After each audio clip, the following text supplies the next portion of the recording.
Bueno, vamos a dar inicio a la actividad. Mi nombre es Sabrina Schini y les doy la bienvenida en nombre del CETI, de la revista Archivos y especialmente del Núcleo de Compañeros de Rosario, con los que organizamos la actividad. El libro que vamos a presentar hoy se titula Los católicos y la cuestión obrera entre Rosario y Buenos Aires, 1892-1919, y su autora, la doctora María Pía Martín, que está aquí presente, es docente e investigadora de la Universidad Nacional de Rosario. Bueno, se trata de una obra muy esperada, de enorme interés para un público que es amplio, pero fundamentalmente es un punto de referencia ineludible para los que trabajamos en el área, ¿sí? El libro forma parte de la colección Archivos, Estudios de Historia del Movimiento Obrero Izquierda, dirigida por el doctor Hernán Camarero, que es coeditada por Imago Mundi y Ediciones CETI. Como se imaginarán, cada nuevo libro de la colección lleva un esfuerzo y un trabajo arduo, más para un colectivo que es autónomo, autogestivo y autofinanciado. Pero bueno, el actual contexto de la pandemia lo hizo un poquito más difícil y que realmente estamos muy contentos de poder estar haciendo la presentación del libro hoy, aunque sea de manera virtual. Bueno, el libro María Pía es el número 13 de la colección.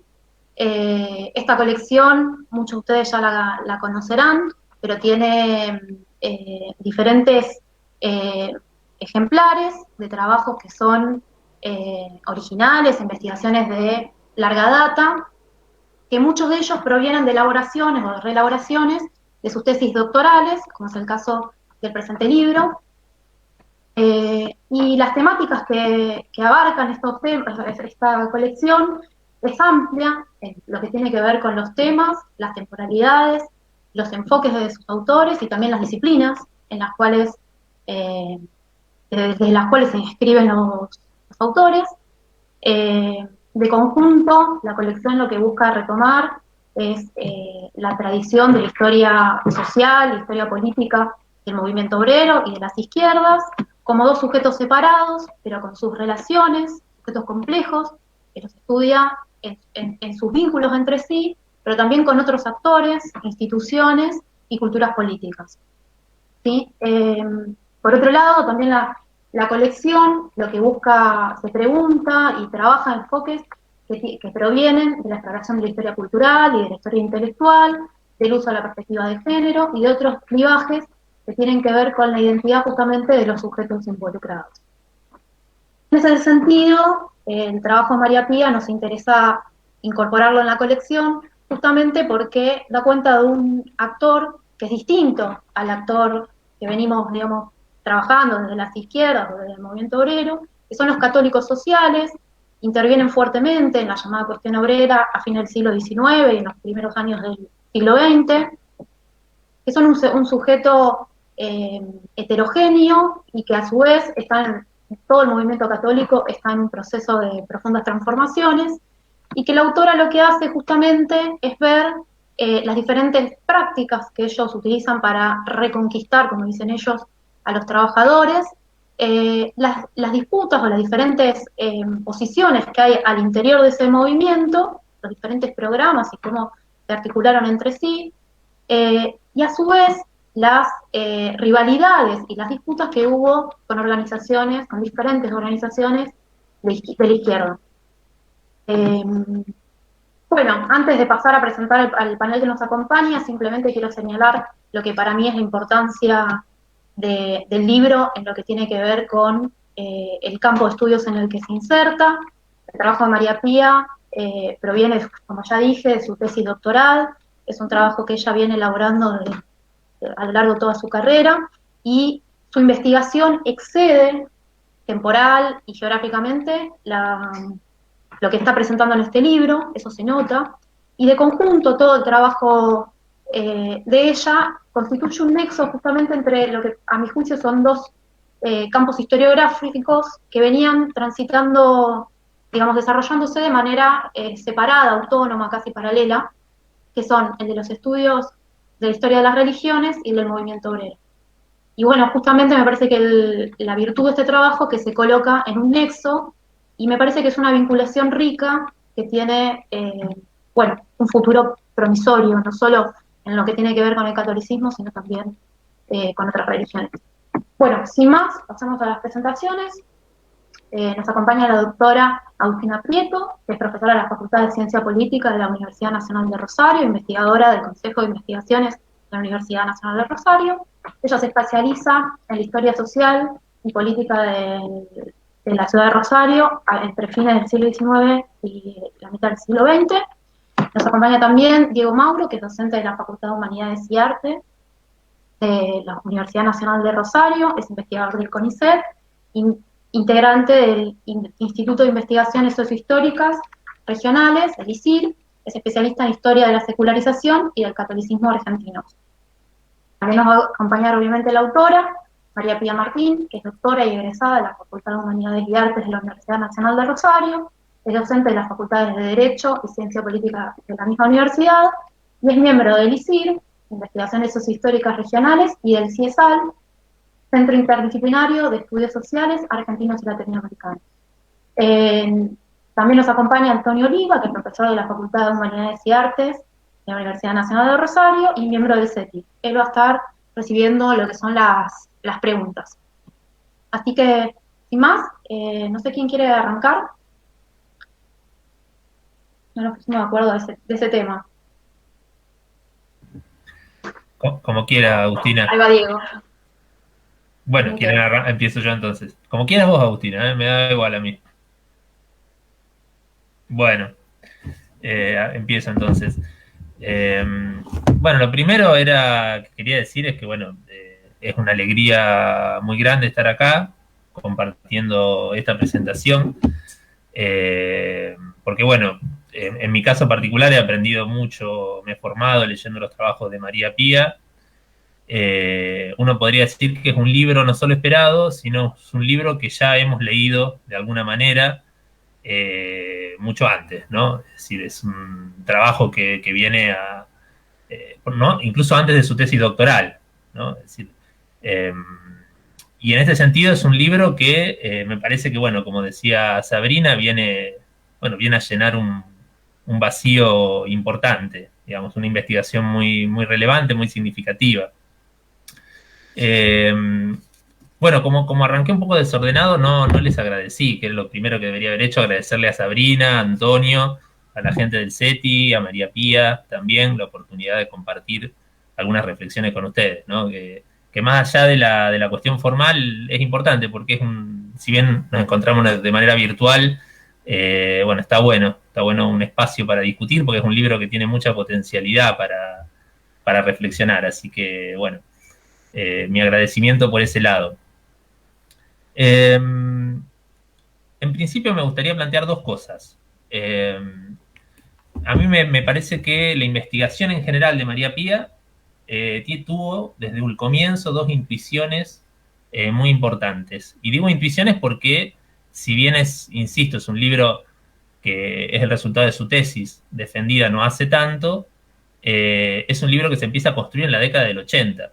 ¿No? Cuando el campo de los estudios sobre el catolicismo en la Argentina era inexistente, iba a decir incipiente, pero era prácticamente inexistente, y en donde también el desarrollo internacional de los estudios sobre el catolicismo era menor y mucho menos conocido en Argentina. O sea, tiene en ese sentido, me parece que hay que reconocerle el carácter de pionero a la investigación de María Pía.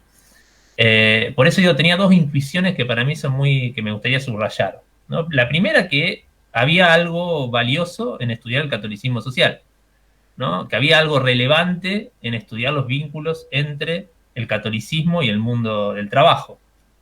Eso puede, bueno, parecernos ahora una obviedad, ¿no? Pero en ese momento era todo un desafío, ¿no? Era toda una apuesta de María Pía cuando era muy común que se dijera, bueno, ¿qué relevancia tiene estudiar un actor que es tan marginal en el mundo sindical, ¿no? O dentro de las corrientes más relevantes dentro del mundo organizado, del mundo de los trabajadores organizados.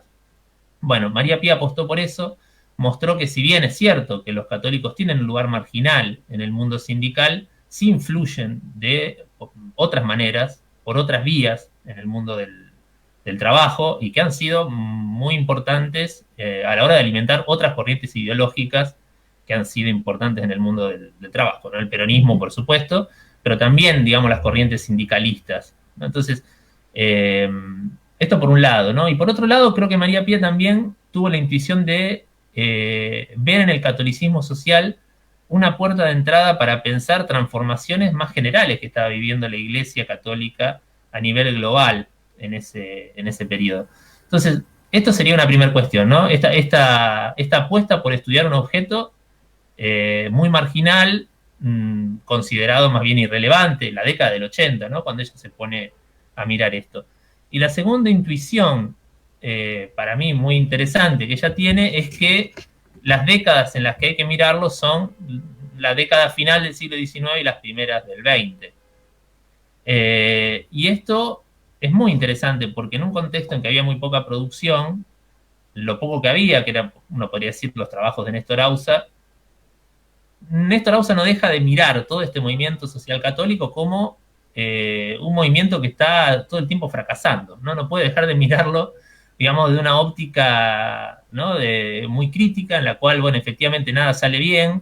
Él habla de los años tristes de este catolicismo social. O sea, entonces, si bien está mirando el objeto, está diciendo, bueno, de algún modo, subrayando o reforzando la idea de que efectivamente era un actor marginal, y en todo caso tratando de entender por qué era tan marginal o por qué había sido tan marginal. Bueno, María Pía se separa de esto y mira esas décadas que, bueno, que son claves, ¿no? Y que son claves porque son las décadas en las que se producen muchas de las transformaciones que nos dan que le dan a la Iglesia la forma que tiene hoy, y me parece que ahí María Pía tuvo la capacidad, la virtud de separarse de lo que para mí es el impacto más fuerte que ha tenido la tesis de la secularización en la historiografía argentina como en otras historiografías latinoamericanas, y que es llevar a los historiadores a postular renacimientos cada vez que se encuentran con los católicos haciendo algo en el espacio público o en la vida social y política, ¿no? Entonces esto es muy claro en el clásico libro de Loris Sanata, ¿no? Entonces los años 30 son los años de un renacimiento, pero en realidad ese renacimiento es un efecto teórico del impacto del sentido común de la secularización, ¿no? Como Sanata presupone que los católicos han desaparecido en algún momento, cuando los encuentra habla de renacimiento, de resurgimiento. Entonces eso lleva a construir historias del mundo católico con bajas y altas, ¿no? Como con revivals y crisis, con renacimientos y decaimientos, ¿no? Que esto se repite en toda la historiografía latinoamericana. María Pía mira justamente esas décadas que todo el mundo consideraba en las que no pasaba nada, ¿no? Es decir, porque de última, en los años 30 sí había ya algunos trabajos en los 80, pero mirar fin del siglo XIX, ¿no? En el centro de la supuesta Argentina católica, liberal, de la hegemonía liberal y laica, o sea, bueno, hay toda una apuesta y unas intuiciones que para mí son sumamente significativas, ¿no? Es decir, por supuesto, después esas intuiciones María Pía las fue reformulando a lo largo del tiempo, en términos teóricos, en términos conceptuales, digamos, pero desde el vamos hubo una apuesta ahí muy interesante. Y la otra, esto sería como estas dos cuestiones para empezar. Y lo otro que quería plantear, bueno, tampoco para no extenderme tanto, pero sí quería plantear otra cosa. Creo que el libro de María Pía puede pensarse también, o creo que sería interesante ensayar o intentar ensayar una lectura en clave más global de lo que ella plantea en el libro, ¿no? Si bien María Pía piensa su trabajo ahí como un estudio de caso, ¿no? Rosario y Buenos Aires, a partir del cual pensar el catolicismo social, me parece que el libro es muy interesante para pensar una historia global de la Iglesia Católica contemporánea. Porque las décadas sobre las que se centra María Pía, un poco con lo que decía antes, son las décadas en las que se producen las transformaciones más importantes de la Iglesia contemporánea. Si nos remontamos a las décadas finales del siglo XIX, 1870, a nadie se le ocurriría que el Papa era una figura a sobrevivir en el tiempo, ¿no? Digo, si uno le contara a una persona, ¿no? A un católico de 1880 que el Papa habló con el presidente de Estados Unidos por teléfono, sería algo increíble, ¿no? Primero porque efectivamente el papado sobrevivió como institución, la Iglesia Católica sobrevivió como institución y encima parece tener un rol relevante o es una voz relevante en el plano internacional. A esto nadie lo podía imaginar en 1870. La Iglesia pareció una institución condenada a desaparecer, no necesariamente el catolicismo como religión, pero sí, digamos, la Santa Sede, etcétera, ¿no? Y estas son las décadas en las que se producen las transformaciones que nos dan la Iglesia que conocemos hoy, que no existía en 1850. Empieza a existir a principios del siglo XX, después del papado de León XIII, en donde se dan tres transformaciones, por decirlo muy, muy breve, digamos, tres transformaciones principales.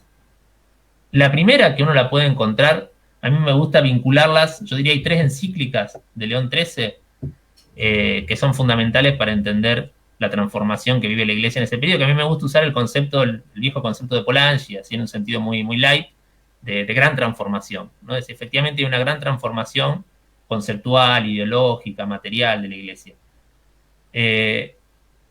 Una de esas primeras transformaciones uno la puede encontrar reflejada en una encíclica que se llama Immortale Dei, de 1885.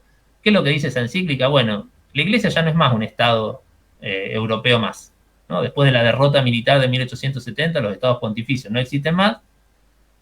Y en esa encíclica, León XIII propone pensar eso que para Pío IX, el Papa anterior, no podía ser más que una crisis final, terminal, esto que estábamos diciendo, la Iglesia que va a desaparecer.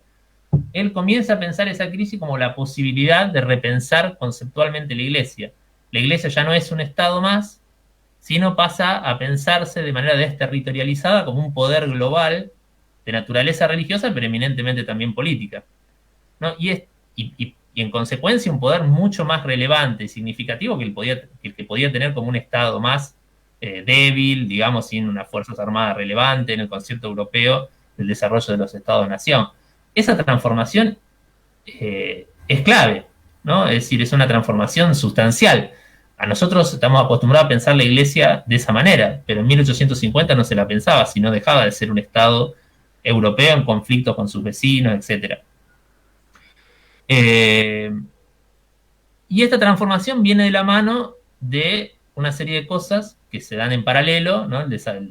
La necesidad de generar, digamos, instituciones que construyan una, bueno, por decirlo brevemente, ¿no? Una élite católica global. Entonces, bueno, la relevancia que adquiere la Universidad Gregoriana, los colegios, por ejemplo, el Colegio Pío Latinoamericano, que viene del papado de Pío IX, pero que tiene un desarrollo muy relevante durante el de León XIII, el impulso a devociones que centralizan, ¿no? Que tratan de homogeneizar el culto, pero que al mismo tiempo tratan de particularizarlo. A mí me parece que la devoción mariana, que ya viene impulsada desde mediados del siglo XIX, es clave para entender la lógica de expansión de la Iglesia, porque María, la Virgen María es una en todas partes, pero al mismo tiempo es muchas, ¿no? Entonces, ahí la Iglesia logra en el culto mariano condensar de una manera muy, muy potente, digamos, un proceso de universalización y particularización al mismo tiempo, ¿no? Es decir, cada virgen refleja condiciones locales, culturales, etcétera, de cada lugar, y al mismo tiempo es una y remite a un centro, a este centro de poder religioso y global, religioso, político y global, que es la nueva Santa Sede. Este sería un primer proceso de transformación, que viene acompañado inmediatamente después por otra encíclica que se llama Libertas, de 1888, en donde León XIII dice otra cosa que es fundamental para la transformación de la Iglesia, ¿no? Además de esta desterritorialización de la que hablaba, que bueno, por si no quedó claro, les doy un ejemplo más. Yo voy mirando el reloj acá y veo que estoy bien todavía con el tiempo. Si me paso, bueno, pero digo, para que ustedes lo entiendan, por ejemplo, hay un funcionario que para mí es clave para entender todo esto, que se llama Antonelli, Giacomo Antonelli. Bueno, es un funcionario, un burócrata del Vaticano, pero que es el que repiensa toda la estructura tributaria de la Santa Sede. Es al tipo que se le ocurre el óvulo de San Pedro, decir, bueno, ahora que no somos un Estado, ¿cómo hacemos para financiar esto? Bueno, empezamos a cobrar una especie de membresía global. O sea, si uno lo piensa, incluso muchas de las transformaciones del capitalismo financiero de la segunda mitad del siglo XX, uno puede encontrarlas, digamos, en muchas de las transformaciones que rápidamente tiene que pensar la élite vaticana para reconstruir un Estado muy particular, ¿no? Es decir, el peso de la red diplomática, un sistema tributario diferente, en fin, ¿no?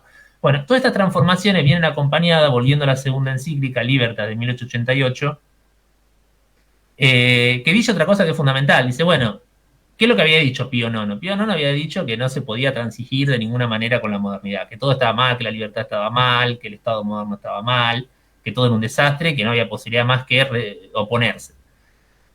León XIII se da cuenta que, bueno, eso no lleva a ningún lugar, porque tiene una visión más pragmática, más política, más de realpolitik, si ustedes quieren, y dice, bueno, en esa encíclica lo que dice, bueno, hay una libertad buena y una mala. Hay exceso y hay una libertad que está bien. De última, a los católicos no les interesa el régimen de gobierno, no importa si es una monarquía, una república. Los católicos pueden convivir con los diferentes sistemas políticos y regímenes políticos existentes. Y lo que, bueno, ahí va a haber eso, prensa buena y prensa mala, asociacionismo bueno y asociacionismo malo, libertad buena y libertad mala. Con lo cual puede haber cualquier cosa adentro del mundo católico ya. O sea, de pasar a condenar todo, se pasa que siempre puede haber una versión posible, una versión potable para la iglesia. Y esto le permite a los católicos empezar a hacer cosas, asociarse, participar en política, en fin. Porque siempre lo que hay que hacer es buscarle la vuelta para que la cosa pueda ser presentada como aceptable. Eso que los teólogos llaman tesis e hipótesis, que una cosa viene de la teología medieval, para decir, bueno, la tesis sería lo ideal, ¿no? El dogma en abstracto. Y después, bueno, en la realidad se hace lo que se puede y medio que todo es posible. No, entonces, este cambio, digamos, doctrinal es fundamental. Y viene acompañado del tercero, que es sobre el que se estructura el libro de María Pía. A esto venía esta breve introducción, que es la encíclica Rerum Novarum, ¿no? Que es un poquito posterior. Y esta encíclica tiene, bueno, un impacto enorme, ¿no? Es la encíclica que termina de transformar al catolicismo, diría yo, en una ideología moderna, competitiva con las otras ideologías del momento, ¿no? El socialismo, el anarquismo, el liberalismo. ¿Y por qué digo que la convierte en una ideología moderna? Aunque parezca paradójico, ¿no? Bueno, por supuesto, cómo definimos modernidad, todo otro mundo, podríamos estar un par de horas acá, pero digo, ¿por qué digo que es una ideología moderna o que se parece a una ideología moderna, si ustedes quieren? Porque si uno la mira lo que plantea Rerum Novarum y el catolicismo social en términos generales, tiene mucho en términos morfológicos de lo que tienen las ideologías políticas del mundo moderno. Primero hay un diagnóstico de los problemas, ¿no? Es decir, el catolicismo social parte de un diagnóstico. Bueno, efectivamente con el fin de la sociedad medieval, que era una sociedad orgánica, en la cual no había individuos, sino cuerpos cohesionados, que son arrasados por el liberalismo, disueltos y convertidos en individuos, atomizados, etc. Como consecuencia de ese proceso de disolución de las solidaridades orgánicas del mundo medieval, quedan los individuos solos. De ese proceso solo queda una clase, que es la burguesía, que los somete. En ese contexto aparece el conflicto social, y del conflicto social vienen las ideologías que amenazan a la iglesia, ¿no? Es decir, las ideologías ateas, el comunismo, etc. Pero hay un diagnóstico claro, ¿no? El problema es el liberalismo, y la destrucción que el liberalismo hace de las solidaridades orgánicas de un mundo medieval, por supuesto idealizado, no quiere decir que eso haya existido, pero los católicos parten de la idea de que esas solidaridades existieron en algún momento y que fueron arrasadas por el liberalismo. Ese es el diagnóstico. ¿Cuál es la solución? También la plantea la Rerum Novarum, como cualquier ideología moderna, es decir, bueno, hay que reconstruir esas solidaridades. ¿Cómo? Bueno, a través de instituciones interclasistas en un principio. Por ejemplo, los círculos de obreros.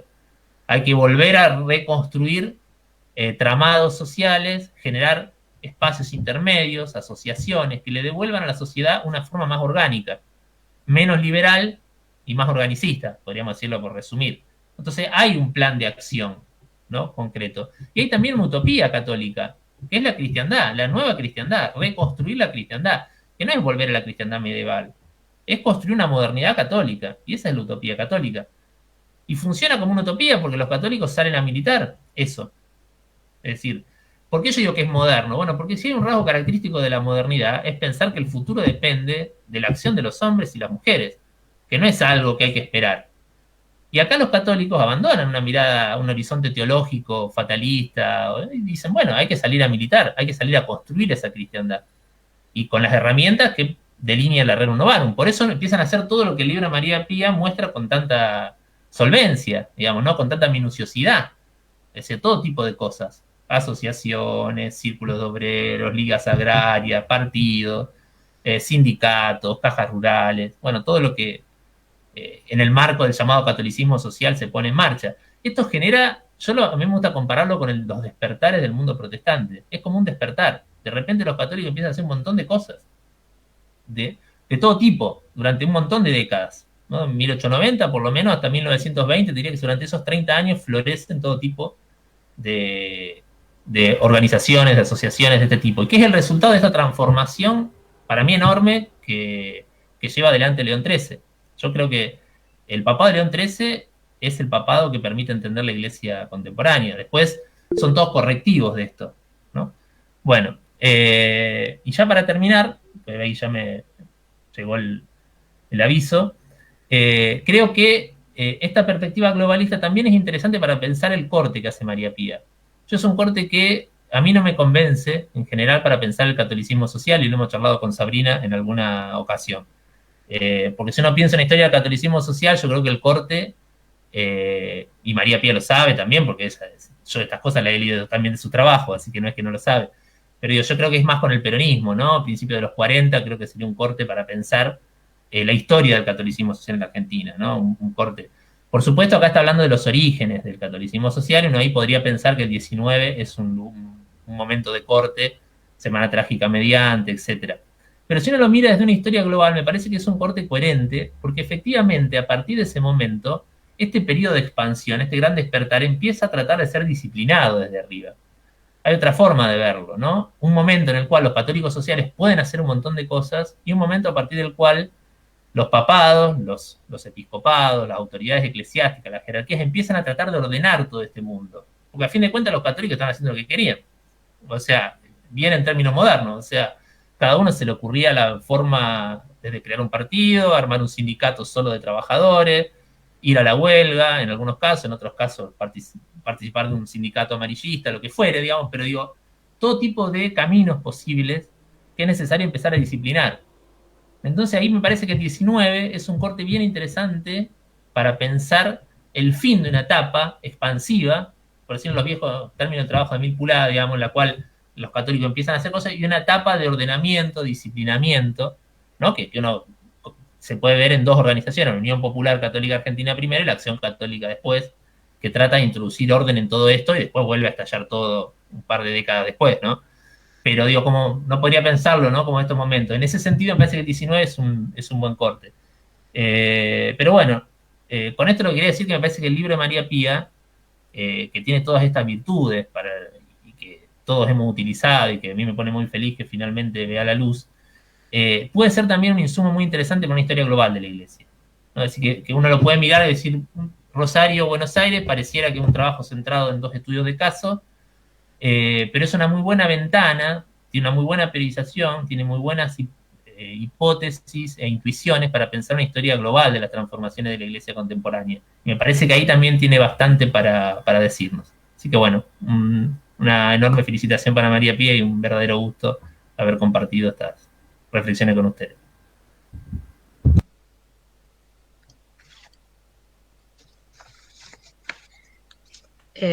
¿Sigo, Sabrina?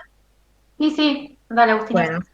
Bueno, voy a empezar agradeciendo, por supuesto, la convocatoria a comentar este libro, porque es un libro, con estos trabajos de María Pía, yo estoy involucrada desde hace realmente muchísimos años. Tal es así que lo primero que yo había escrito sobre estos temas de María Pía estuvo escrito a máquina, para que se den una idea del tiempo que hace que María Pía está con este tema, y del tiempo que hace que hemos compartido un espacio común de trabajo.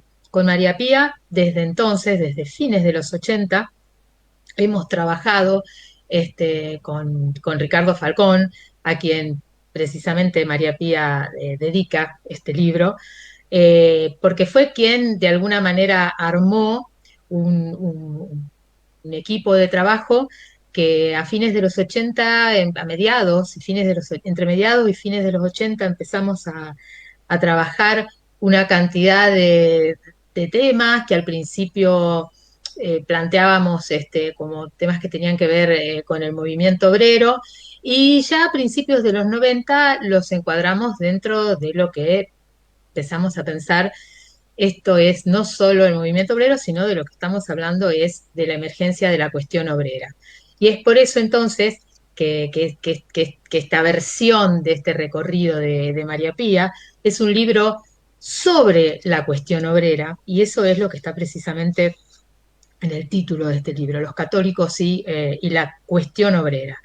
El libro tiene, para mí, como lo dijo Sabrina y también como lo dijo Mauro, pero también como hablábamos con Antonio antes de empezar este encuentro, tiene algo que me parece realmente muy destacable, y es que viene a llenar una vacancia. Mauro dijo recién, perdón, Diego, lo tengo ahí, Diego dijo recién Es mi culpa que tengo dos nombres. exactamente, tenés dos nombres, y te veo además, aparece escrito mal. Bueno, eh, Diego recién hacía un planteo respecto de la ventana que esto ofrecía, ¿no? El libro de María Pía para asomarse a una historia global de la Iglesia contemporánea.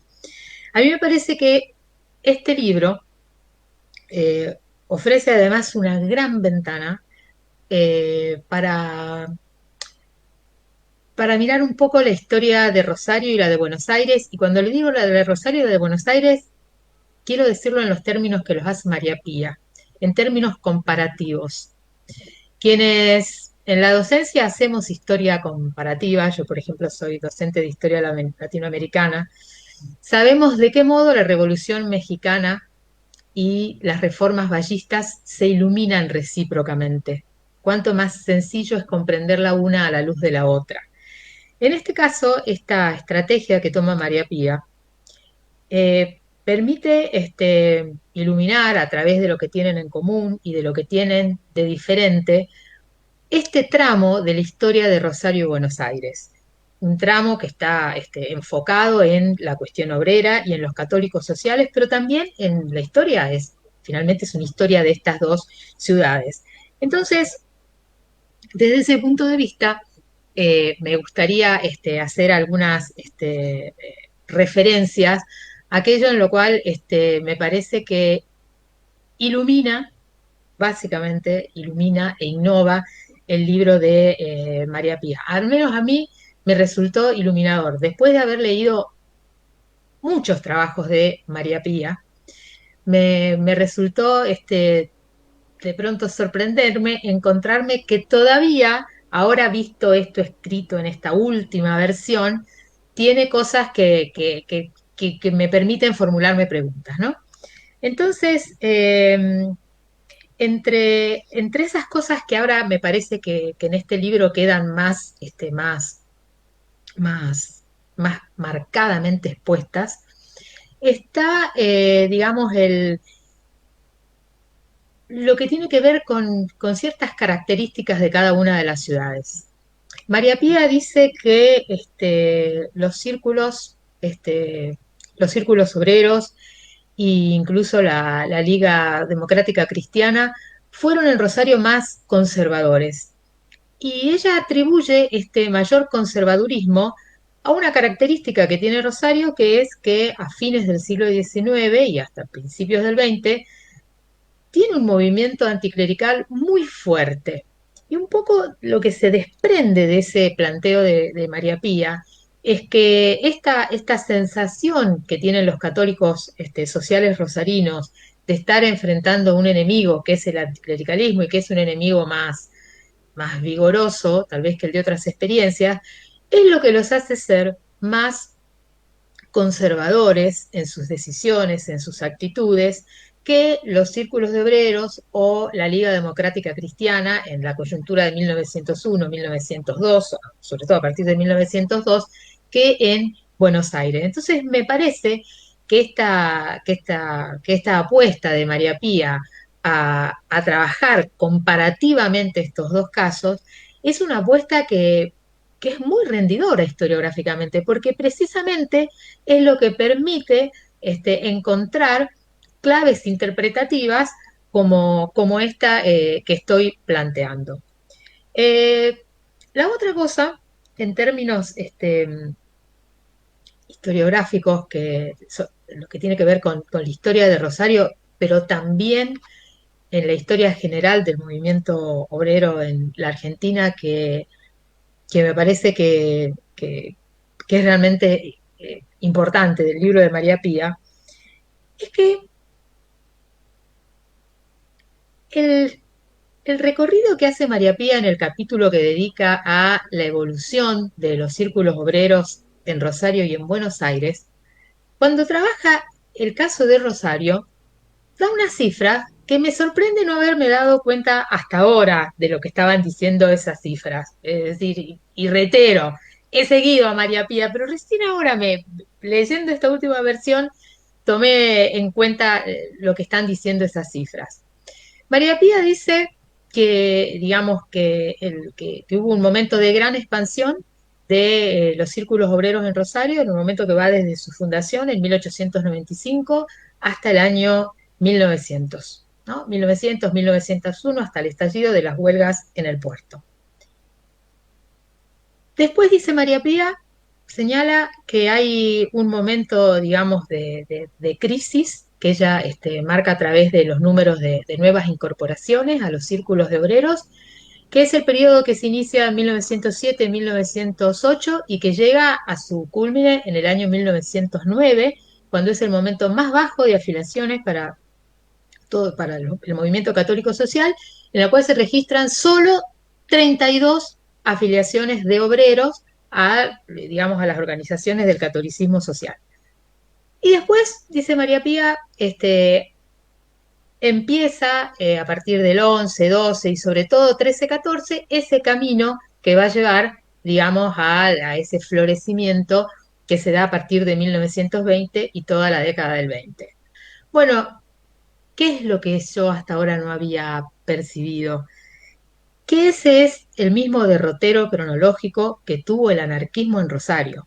Entre 1895 y 1901 se construye la Barcelona argentina. Eso que tanto impactó a los a los socialistas cuando vienen a Rosario a fines de 1901 y dicen, esto es la Barcelona argentina. Bueno, ese es un proceso que se hace en paralelo a esto que marcaba María Pía. Y nos vamos entonces a 1909.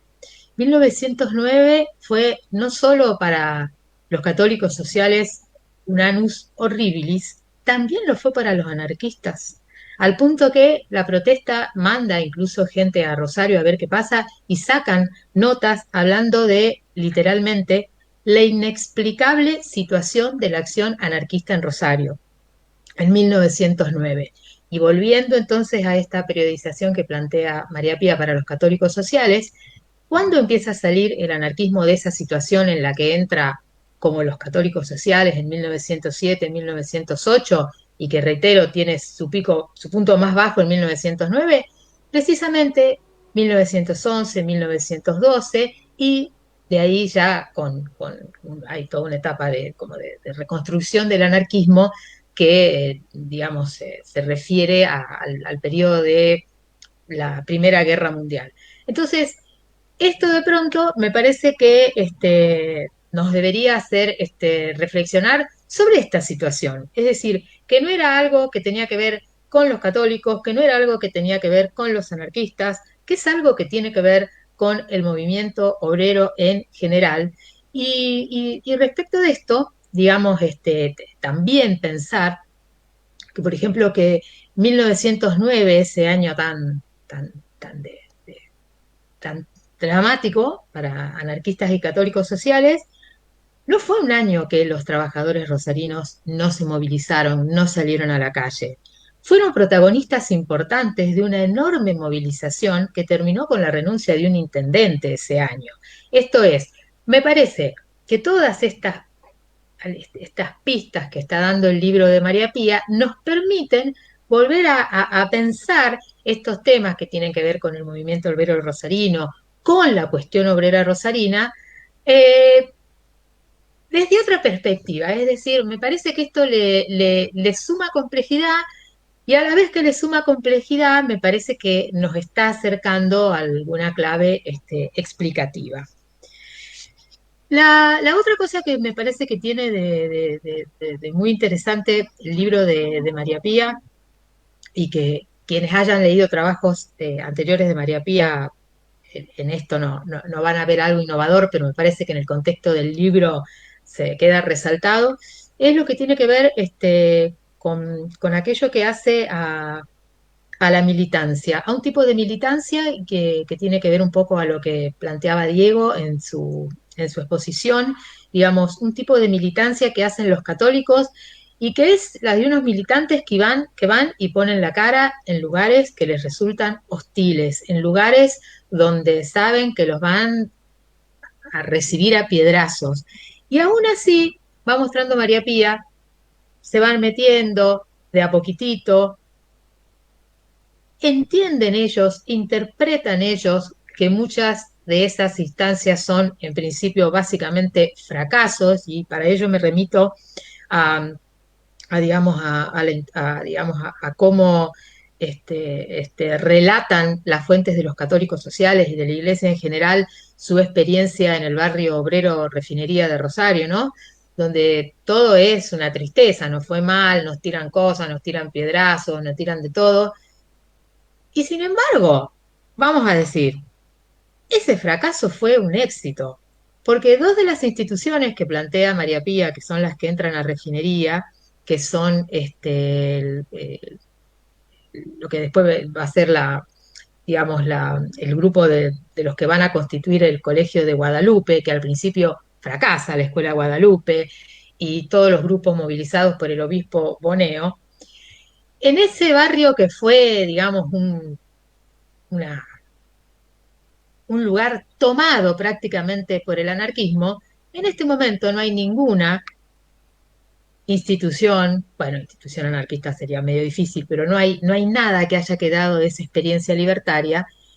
Y hay dos colegios muy importantes, que son el Colegio Guadalupe y el Colegio Boneo. Esto también me parece que habla un poco de cómo, digamos, esa militancia fue un aprendizaje que al principio, realmente fue un aprendizaje en el que al principio salieron perdidosos, pero me parece que de ese aprendizaje lograron encontrar herramientas que les permitieron después ser eso, los constructores de esos dos colegios que existen ahora en el barrio Refinería.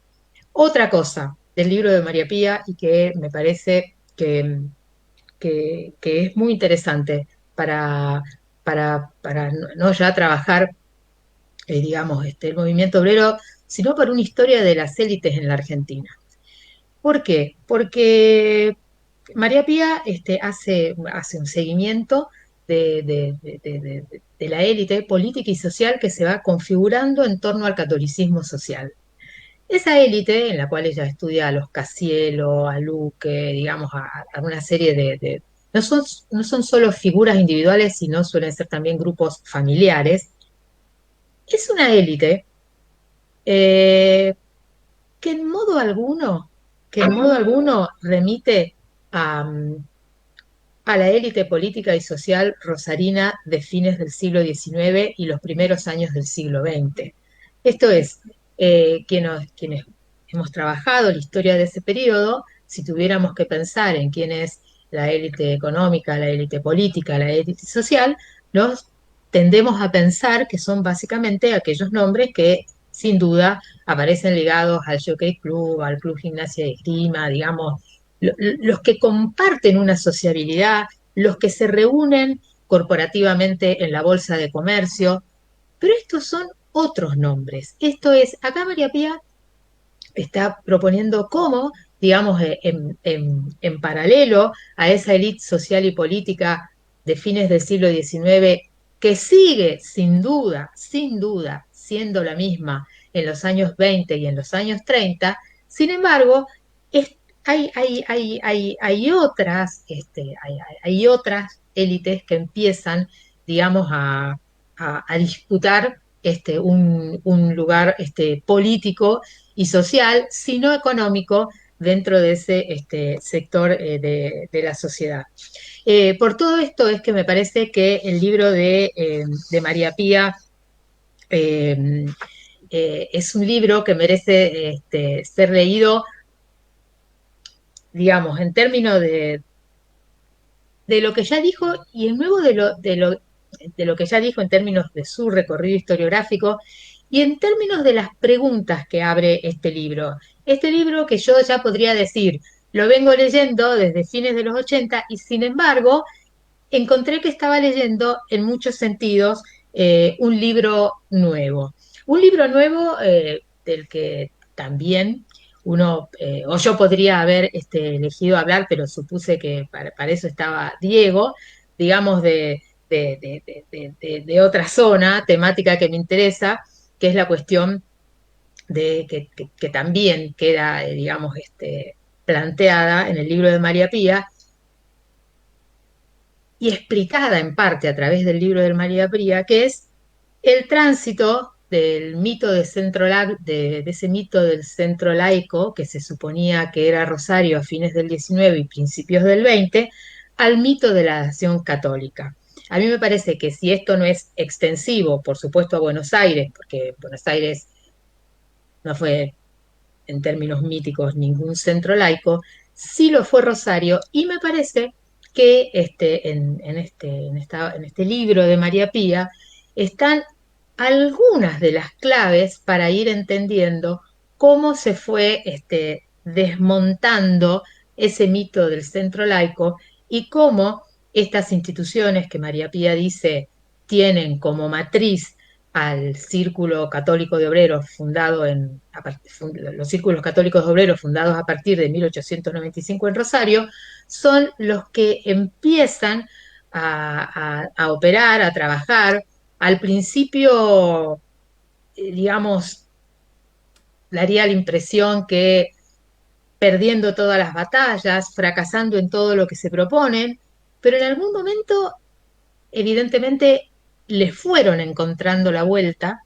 Y en el momento que le fueron encontrando la vuelta, empezó, me parece, a desmoronarse el mito del centro laico y empezó a gestarse entonces el mito de la nación católica.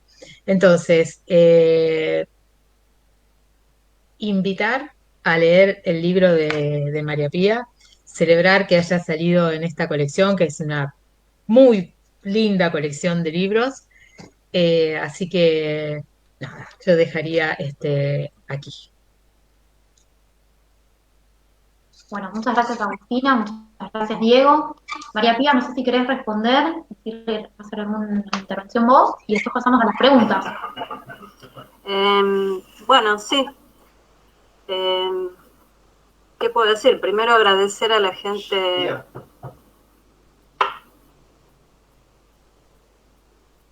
¿Se escucha?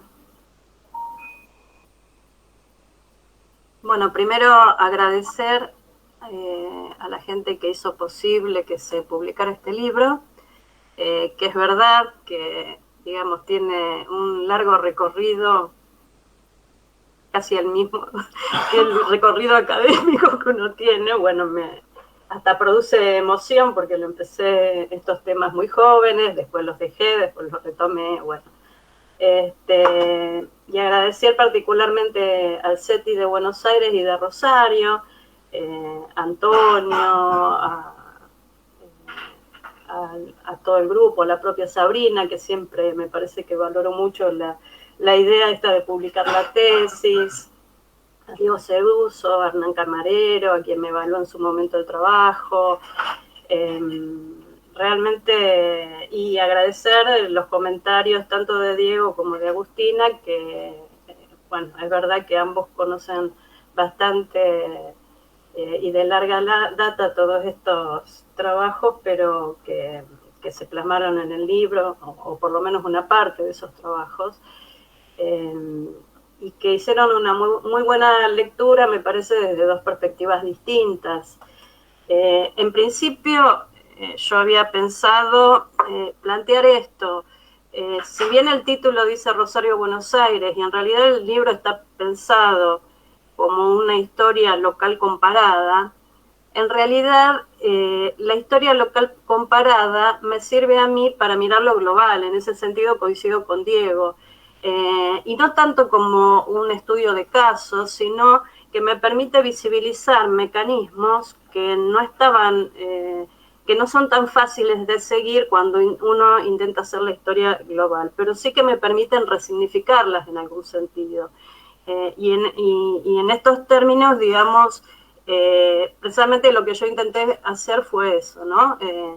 A partir de, digo, hay cuestiones para ver cómo se construye la historia desde abajo, cómo se puede hacer una historia que ahora podríamos decir al ras del suelo, ¿no? Pensar la Iglesia como una institución internacional, pero y también de tipo nacional, pero también pensar que esa Iglesia se construye más desde abajo que desde la jerarquía. Ya, un poco desde el principio, lo que yo pretendía hacer, desde que era muy joven, era mostrar o poner un contrapunto con aquellos que en los años 80 y 90 hacían mucho hincapié en la relación de la Iglesia y el Estado, en la cuestión de la Iglesia y del peronismo, en la cuestión de la Iglesia y la educación.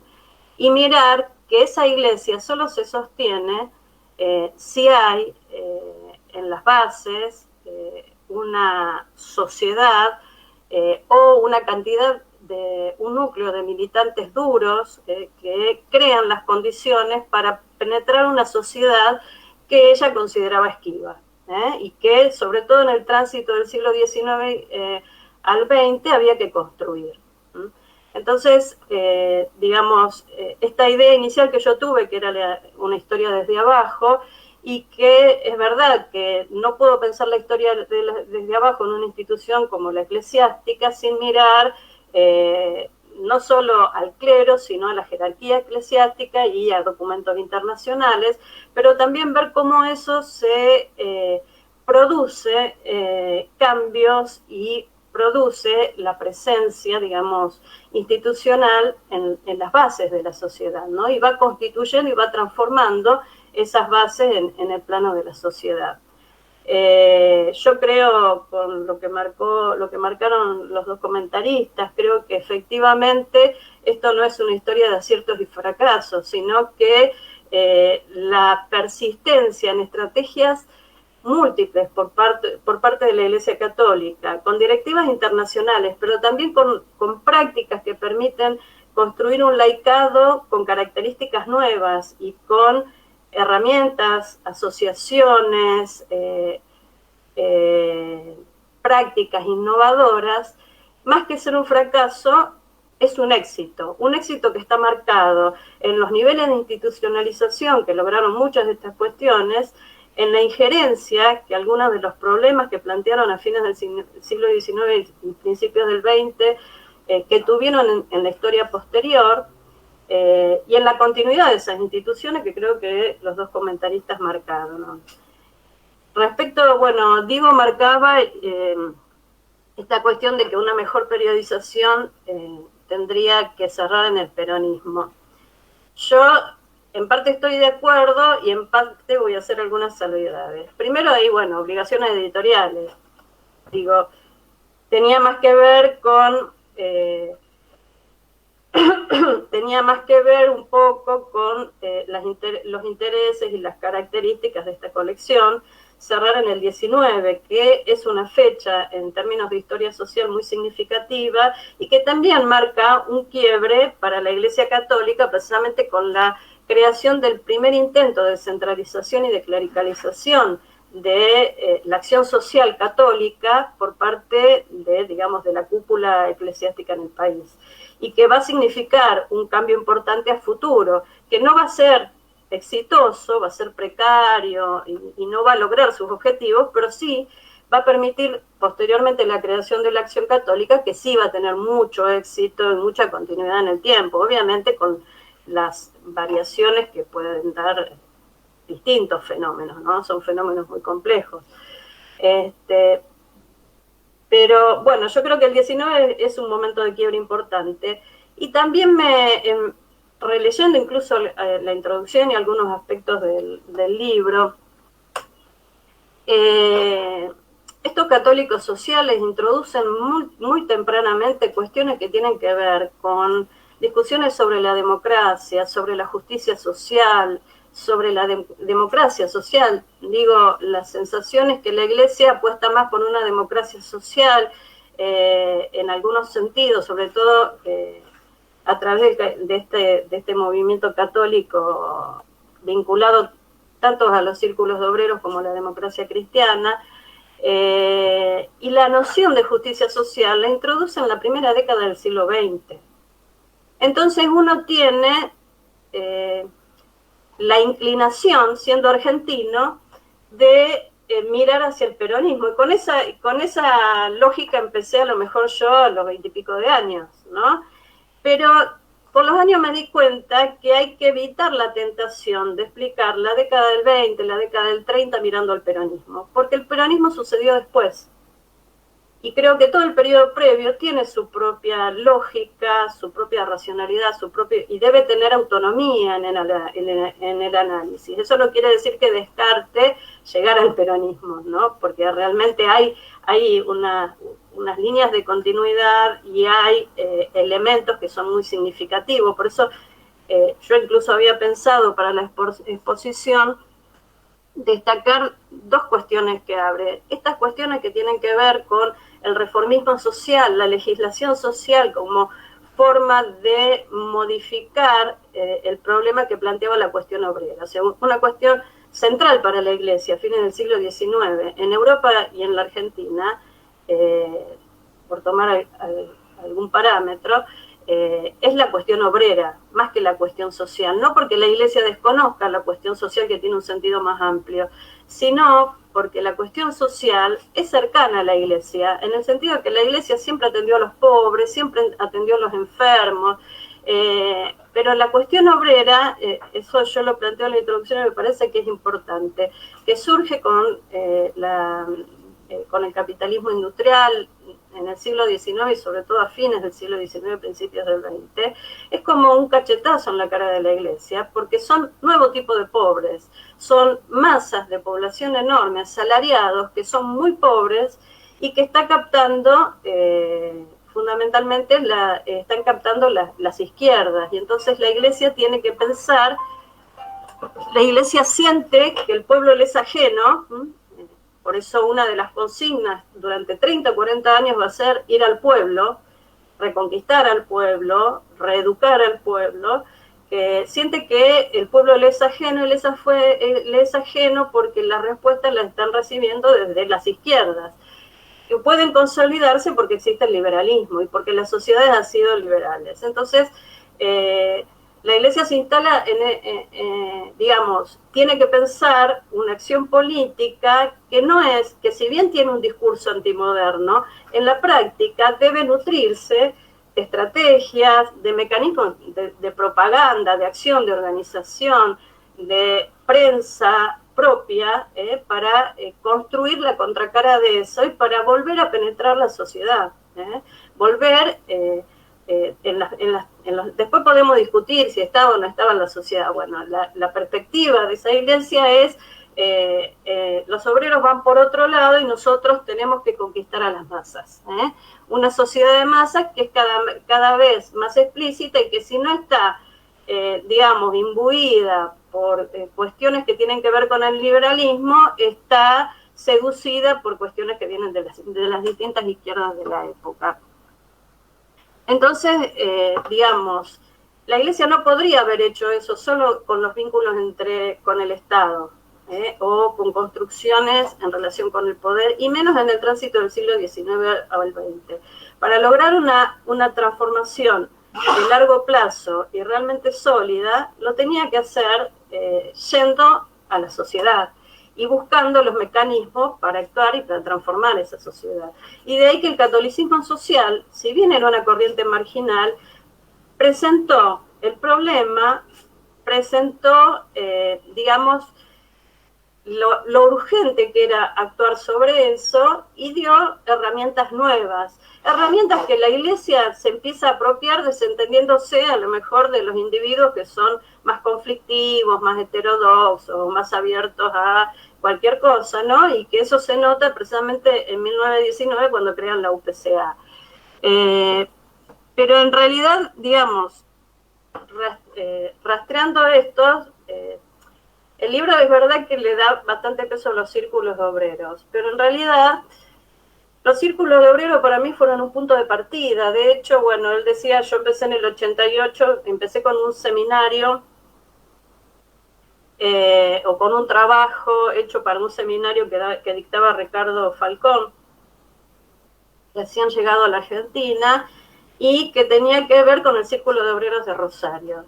Lo que pasa es que esa puerta, que es el ingreso al círculo, a ver los círculos de obreros, digamos, abre un panorama que lleva a múltiples actividades, múltiples acciones, a planteos en términos políticos, ideológicos, que hacen que piensen en grupos de estudios, organización precisamente de sindicatos o de grupos de choques contra los sindicatos, que piensen que utilicen el amarillismo, pero que también se piensen con la posibilidad de crear un sindicalismo alternativo. Creo que el problema de AUSA es que se siente él mismo involucrado en el fracaso de ese sindicalismo alternativo y del proyecto demócrata cristiano que en algún punto se remozó en la confrontación, por lo menos desde su perspectiva, en la confrontación con el peronismo, ¿no es cierto? Así como hubo otros católicos que confluyeron en el peronismo. La cuestión de mirada desde la militancia posterior del catolicismo, este periodo es clave para pensar una militancia combativa, comprometida, y que para ellos fue, en algún sentido, exitosa, o por lo menos era el deber ser. Y siempre, leyendo autores de los años 50, 60, 80, miran a eso como la utopía que se abandonó o la posibilidad que hubo y que debería reeditarse leyendo los contextos nuevos, ¿no es cierto? Y hay en ellos una culpabilización del peronismo. O sea, pensar que hubo un fracaso porque no pudimos construir un sindicalismo alternativo, y entonces la culpa es del peronismo y de los católicos que se fueron al nacionalismo y se fueron al peronismo. Y algunos dicen directamente de los nacionalistas católicos que se fueron al peronismo. Otros dicen el problema es en sí el peronismo en el poder, que impide la realización de sindicatos católicos con autonomía, etc. Yo traté, siempre tengo que volver a hacer ese ejercicio de no mirar desde el peronismo para encontrar su propia riqueza, y luego llegaremos al peronismo, pero y me parece interesantísimo ver las relecturas que hicieron distintos intelectuales, militantes demócratas cristianos en otras épocas, pensando que para conseguir el hombre nuevo, o que para confrontar al peronismo o para convalidar al peronismo tenemos que mirar este primer sindicalismo católico o esta primera democracia cristiana católica, una especie de democracia cristiana antes de la democracia cristiana, ¿no? De la democracia cristiana que todos conocemos vinculada, digamos, al proceso del peronismo y posperonismo.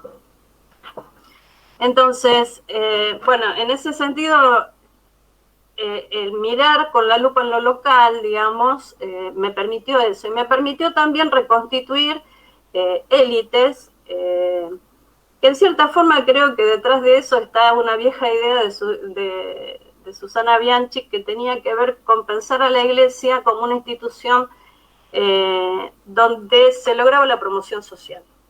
Ella lo planteaba generalmente para el clero, pero no solo fue para el clero, también fue para sectores de la sociedad civil que de una experiencia militante pudieron pasar a constituirse en figuras no solo relevantes para la Iglesia, sino también en una sociedad local como la de Rosario, que si bien era una ciudad grande que había crecido con la economía agraria exportadora, seguía siendo más acotada y relativamente más homogénea, si se quiere, en algún sentido, o más concreta, digamos, que si uno lo piensa en Buenos Aires. Digo, en Rosario había un círculo de obreros, el segundo es de 1914, y aparentemente depende mucho del círculo original, y casi no he conseguido datos. Y en Buenos Aires hay, no sé cuántos, no recuerdo cuántos son, pero son 15, 20 círculos. Entonces es mucho más fácil en esta escala poder distinguir cómo se constituyen esas élites nuevas, y esa es una diferencia con Buenos Aires. Hay mucha más rancia oligarquía, o como quieran llamarle, o muchos apellidos tradicionales que vienen desde el origen de la nación, que acá, digamos, quedan rápidamente desplazados. Por empezar, bueno, las élites rosarinas tampoco son tan antiguas como la porteña, pero además quedan rápidamente desplazadas por esta élite de acción, o que se constituyeron en la acción. Y entonces, bueno, creo que la pregunta la idea fue eso, ¿no? Abordar desde el laicado católico y pensar cómo se constituye ese laicado católico en el tránsito del siglo XIX al XX, cómo se forma la militancia, quiénes son y qué redes construyeron, cuáles eran su relación con el clero y con la jerarquía, qué ramas institucionales o qué tramas institucionales pudieran ir articulando con esas asociaciones del catolicismo social, que son numerosas. Además de los círculos de obreros, internamente tenían comisión intelectual, comisión de propaganda, comisión, bueno, manejaba la tesorería y lo financiero, comisiones que tenían que ver con el desarrollo de las cooperativas agrícolas, con el estudio, etcétera, pero que además muchos de esos que se forjaron en esa práctica terminaron en diputaciones, en senadurías o a nivel provincial o nacional, o digamos en cargos de mucha relevancia vinculados a la educación, incluso a los orígenes de la Universidad Católica en Rosario. Entonces, ¿cuáles son las tramas institucionales que ellos construyen a partir de eso? En relación tanto con los distintos obispos, que ahí también hay una diferencia con Buenos Aires, como en relación con otras congregaciones y con los partidos políticos, con las asociaciones civiles que pueden desempeñarse en el marco local, y también las cuestiones ideológicas, cómo esas cuestiones ideológicas que tienen su matriz en los documentos papales y en la experiencia de otros católicos y de otros demócratas cristianos a nivel internacional, cómo se plasma en estos espacios locales relativamente acotados, donde las redes de sociabilidad se cruzan con las redes de parentesco y terminan invadiendo el espacio público, ¿no? Ahora, lo que es importante es pensar que estos mecanismos fueron los que permitieron una presencia, incluso incluyendo, que yo no mencionamos acá, pero la actividad parroquial, ¿no es cierto? Una presencia a nivel, digamos, de las bases sociales que hace que estén los que hablan del renacimiento católico en la década del 30, que efectivamente es lo que marcaba Diego, ¿no? No es un renacimiento, es un proceso muy tesonero, continuo, de penetración social, de fuerte activismo y de crear núcleos duros de militancia que llegaran a todas partes con el clero o de avanzada frente al en relación con el clero, y que pudieran lograr una efectiva transformación. Y esa efectiva transformación se puede ver en lo que después estudió Sanata en el ejército, en las instituciones educativas, en la cultura, de ciertas nociones de nacionalidad y de ciudadanía y de cuestiones, digamos, ideológicas que se afirman mucho en la década del 30, y pareciera que los progresistas que planteaban una serie de reformas para el mundo obrero y que pretendían ser una alternativa a la propuesta de izquierda, pero que en algún momento hasta cayeron en el mismo barrio, digamos, o pelearon en el mismo terreno, terminaron siendo una fuente, digamos, de un reformismo de sesgos muy autoritarios, fuertemente nacionalistas, que es lo que se suele llamar el integralismo de los años 30 o el renacimiento católico de los años 30. Y yo podría rastrear algunas cuestiones hasta los años 70, 80 y quizás más. Si yo miro desde el presente, más todavía. Entonces,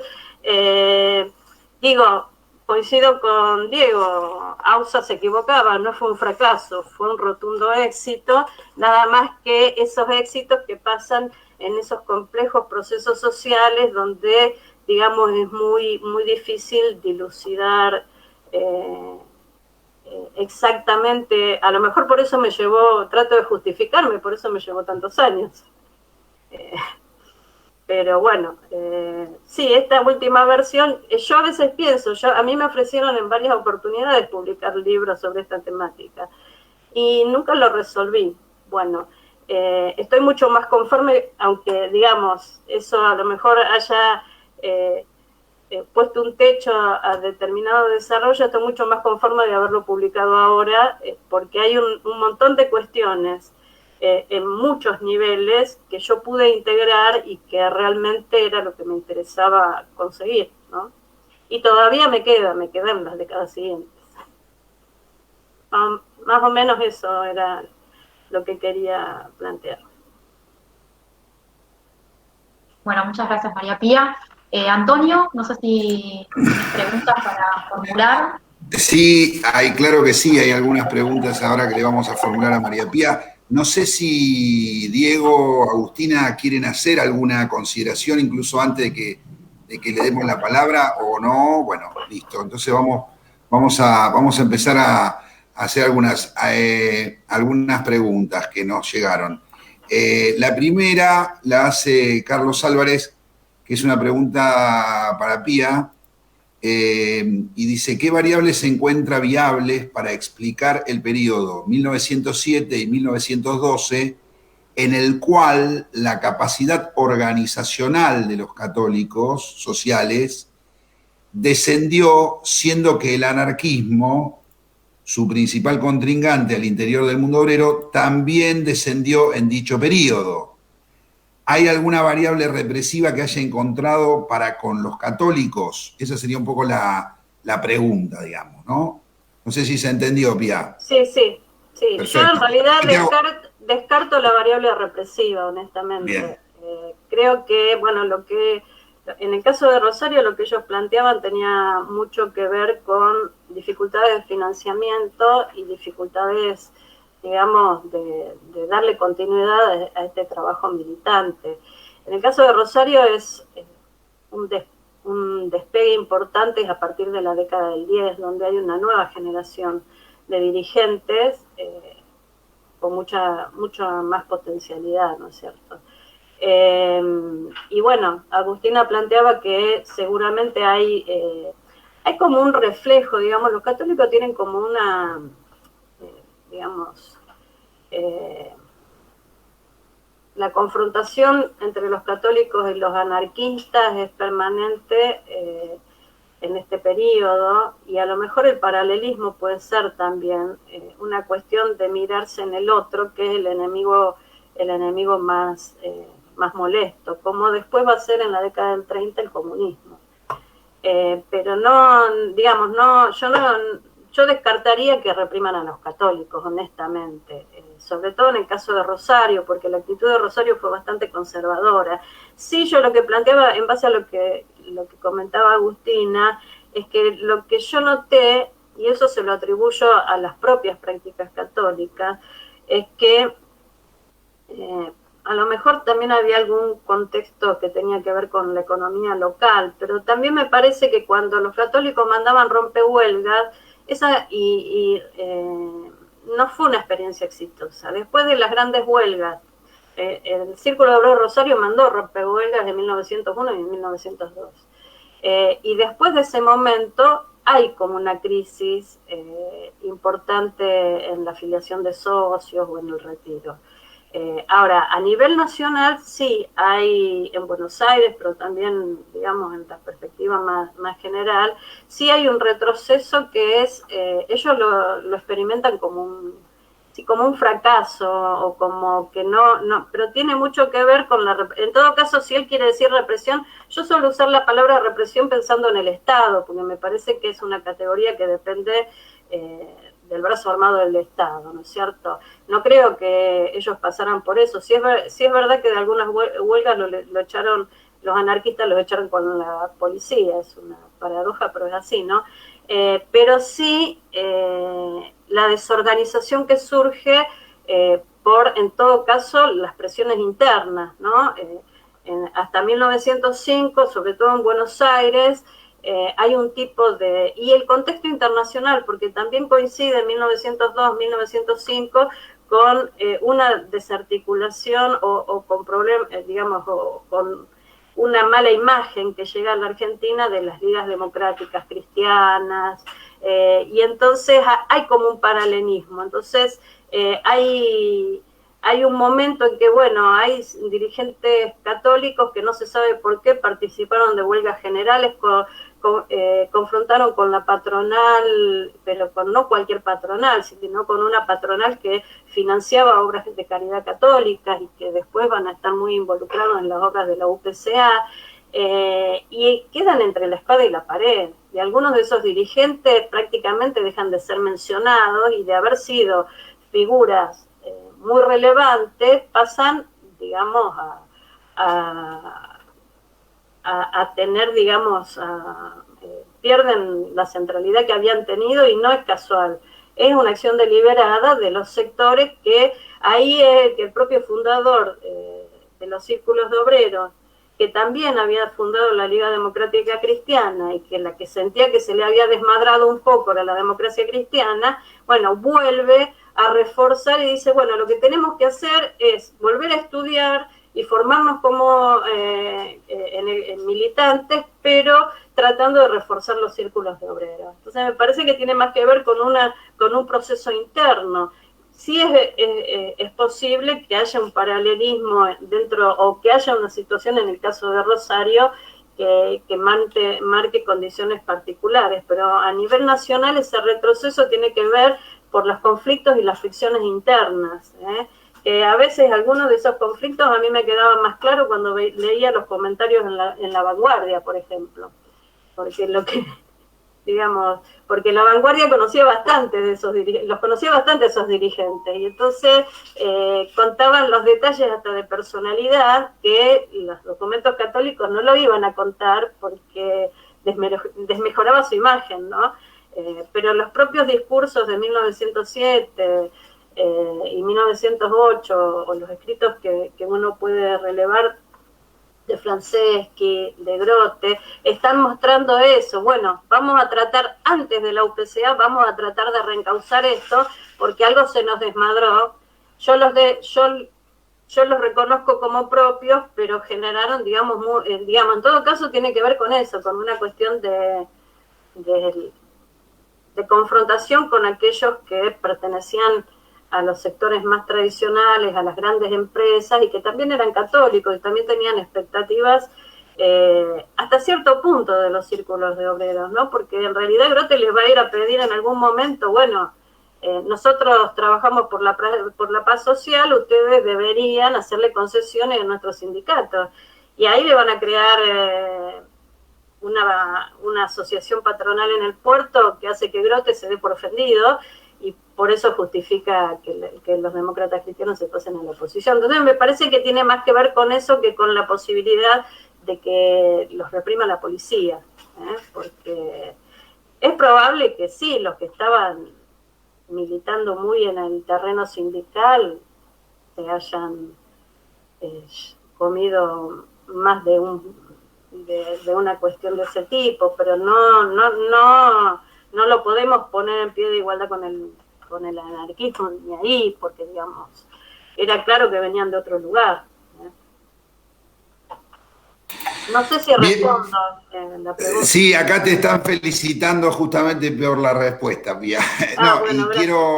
Lo que quiero leer ahora es una salutación, una felicitación breve, digamos, de nuestra amiga Alicia Mejía, que nos dice que nos dice un historiador agudo y brillante, no solo es Rosario y Buenos Aires, no es solo un análisis local o comparativo, es una nueva perspectiva de época. Y es verdad, es así. Y a lo cual también Elvira Escalona adhiere fervientemente. Bueno, bien. Muchas gracias. Yo sí, si me permiten, Sabri, quería hacer una pregunta justamente desde alguna manera preocupaciones propias, por supuesto, como siempre se hacen estas formulaciones, pero de alguna manera que están rondando un poco lo que hicieron tanto Agustina como Diego, digamos, y que me surgía como pregunta, digamos, alrededor del tema del libro. Si hacemos una especie si pudiéramos hacer una especie de comparación aunque necesitaríamos muchísimos datos, digamos, para esto, pero si hiciéramos una comparación más de escala internacional, digamos, nosotros podríamos decir que en algunos lugares, de alguna manera, las prácticas que vinieron después de Rerum Novarum, las prácticas de los católicos, digamos, las prácticas sociales de los católicos fue muy heterogénea, pero en algunos lugares, como por ejemplo Alemania, se me ocurre pensarlo, representó, por ejemplo, la formación de un sindicalismo alemán, un importante sindicalismo alemán, un desarrollo de alguna manera con centros de teoría sindical y de participación en los debates públicos sobre la importancia del sindicato como forma de organización social dentro del movimiento obrero.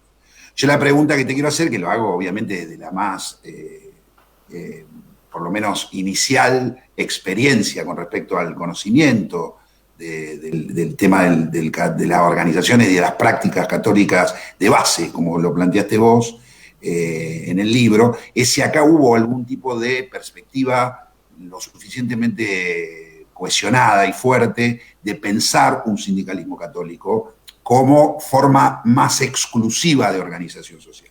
No sé si me explico la pregunta, sí. en el periodo que te compete, ¿no? O sea, después vamos a ver que hay otro desarrollo.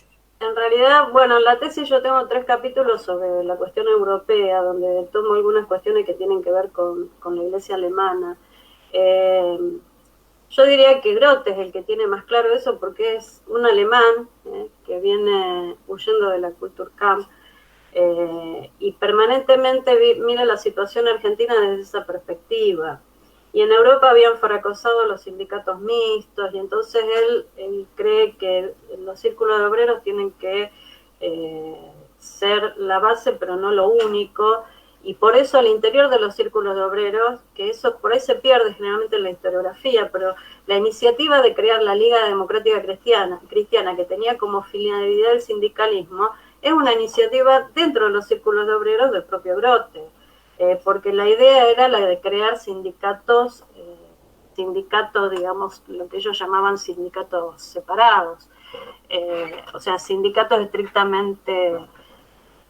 estrictamente de trabajadores. Las dificultades son que muchas veces al interior de los círculos, que los círculos sí eran mixtos, era difícil resolver esto de una organización estrictamente sindical, pero realmente los primeros, la primera Liga Democrática Cristiana y luego la Unión Democrática Cristiana en la década del 10 tenían, digamos, tenían la idea de, o se pensaban como un sindicalismo alternativo, que podían empezar con el amarillismo, pero ese no era el objetivo.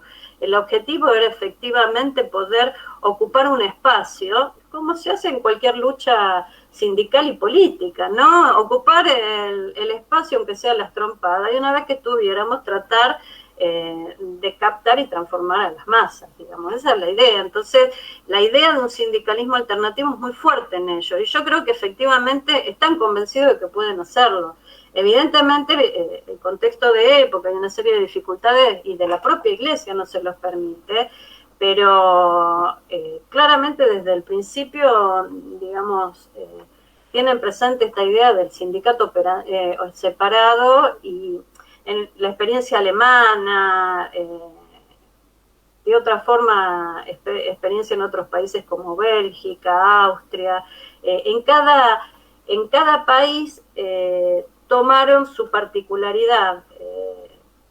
En el caso puntual de Grote a los círculos no los llama círculos católicos, y en realidad resiste todo lo que puede, y recién se llama círculos católicos en la década del 30, más allá de que las fuentes hablen de los círculos católicos, porque saben que detrás están los curas, pero él se niega a llamarlos círculos católicos precisamente porque su experiencia era la experiencia de ser un cura católico en un país donde la Iglesia Católica no era dominante y donde había habido experiencias de interacción en el campo social, en el campo político, que pasaban por la neutralidad religiosa. Y él pensaba que la neutralidad religiosa en la enunciación de los círculos era una vía de penetración de la sociedad y de penetración en el campo obrero, y que ponerle el rótulo de católicos, más allá que después los círculos tenían sus reglamentaciones que marcaban el límite, era una limitación, y que había que correr en todo caso los riesgos respecto de eso. Por ahí después de la década del 10, la idea, incluso no, si bien le interesa la cuestión de lo nacional, la idea de nacionalidad tampoco es tan fuerte, porque además él trabajaba mucho con la colectividad de inmigrantes, en los espacios que se insertó cuando llegó a la Argentina, hacía que no tuviera tanto, a lo mejor después en la década del 10 y del 20 se acentúa esto. Pero sí, digo, siempre son como relecturas, pero conocían perfectamente la experiencia europea. No solo los curas, digamos, que venían de allá, sino estos grupos militantes. O sea, buena parte de las fuentes que yo uso son materiales que usaban que usaban los círculos de obreros para entrenar a su gente, digamos, y circulan experiencias de los países, digamos, de Italia, de Bélgica, de Alemania, y ya te digo, la impronta alemana es muy fuerte porque Grote viene de la experiencia alemana. Entonces, en los primeros tiempos, muchos de sus diagnósticos tienen que ver con su experiencia previa, y muchos de sus intereses acá. Lo que pasa es que Grote siempre pensó que tenían que conseguir que las élites o que la burguesía católica financiara estas iniciativas, y también era un límite, porque era muy difícil demostrar que lo que se querían armar eran sindicatos estrictamente obreros. Pero me parece que sí, que la idea del sindicato separado es el gran deseo, digamos. Aparte hay toneladas de bibliografía que ellos, o de escritos que ellos consumían, que decían el sindicato mixto fracasó en todas partes. Si queremos pero el objetivo era crear un sindicalismo alternativo, tema que fue muy conflictivo cuando yo empecé. Cuando yo empecé había, no voy a dar los nombres, pero había algunas investigadoras muy mayores, con mucho más recorrido que yo, que me decían, no, son rompehuelgas, no pueden ser un sindicalismo alternativo. Y puede ser lo uno y lo otro, porque cuando vos estás en el barro político, digamos, metés patada, metés piña y tratás de entrar. Una vez que entraste, ves lo que hacés. Y un poco, eso era, digamos, ese grupo de choque amarillista, no los comprometía de por vida, porque no tenían una visión. Por eso después el distanciamiento de ciertos sectores que estaban más vinculados a los sectores empresariales.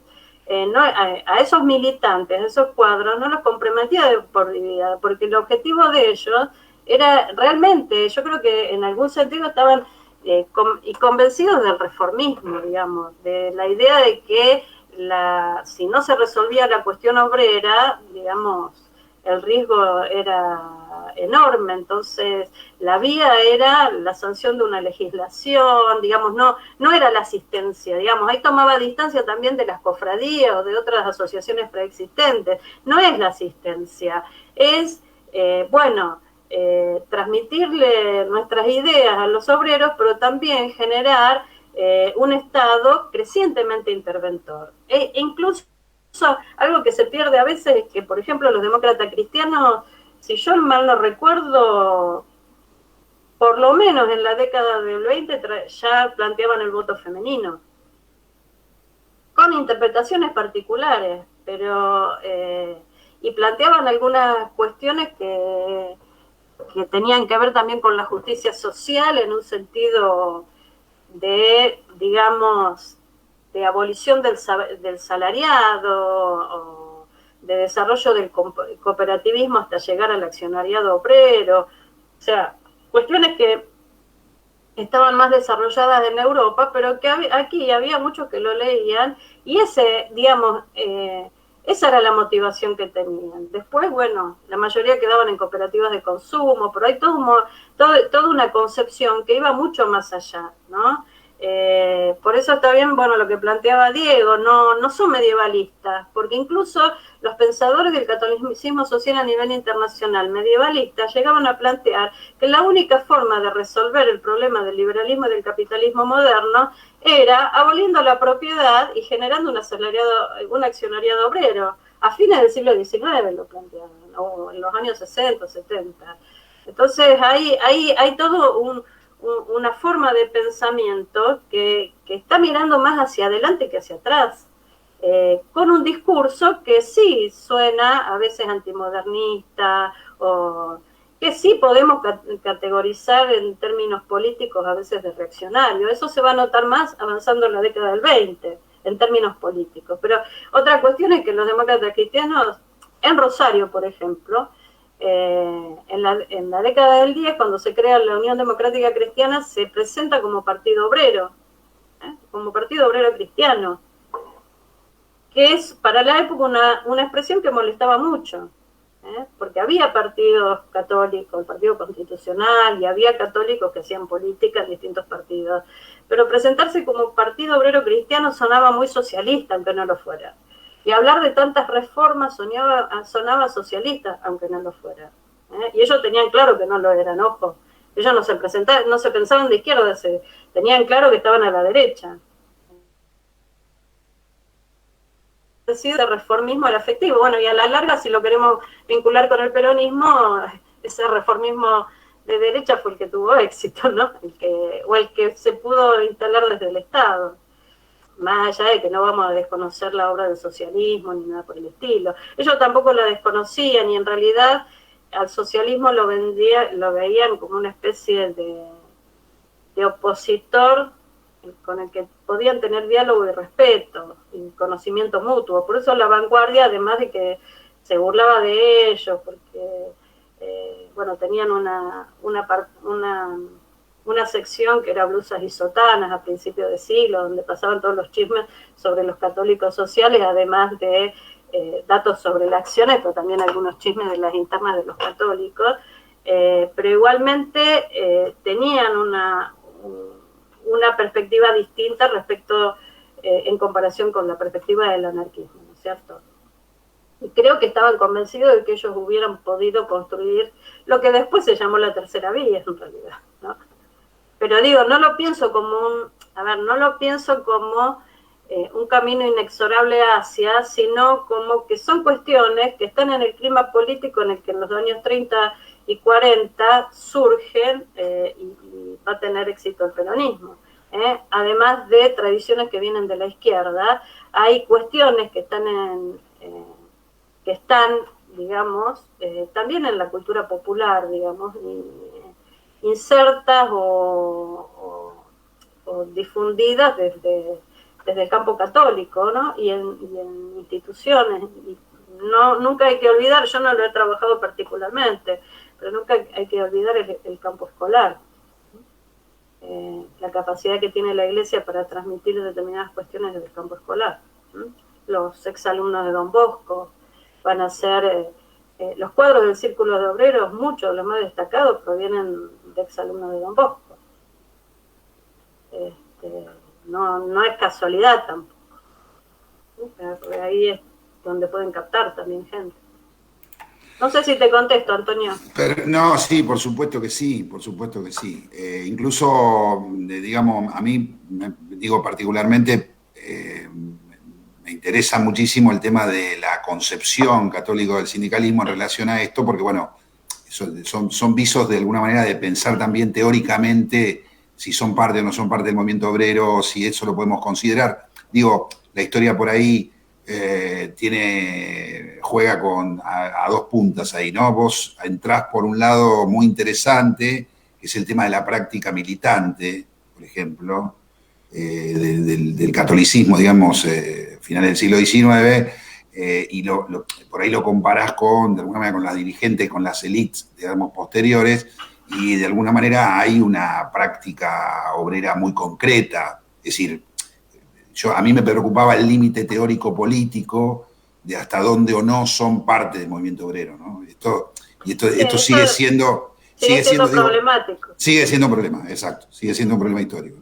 Porque además un problema histórico y un problema teórico, ¿no? También. Porque ellos además planteaban, sí, porque tiene una fundamentación teórica e ideológica muy Totalmente. Clara. Ellos planteaban el sindicato de base múltiple, que en realidad tiene que ver con más con la idea que tenemos nosotros de sindicatos que también están vinculados a obras sociales y a distintos tipos de mecanismos, pero incluso apuntaban a cosas, me parece que apuntaban a una transformación más radical, en el sentido de que esa base múltiple podía estar vinculada al cooperativismo y de lo que decíamos antes del accionariado obrero. Entonces, me parece que incluso iban más allá de lo que sería el tipo de sindicalismo que terminó siendo típico en la Argentina, ¿no?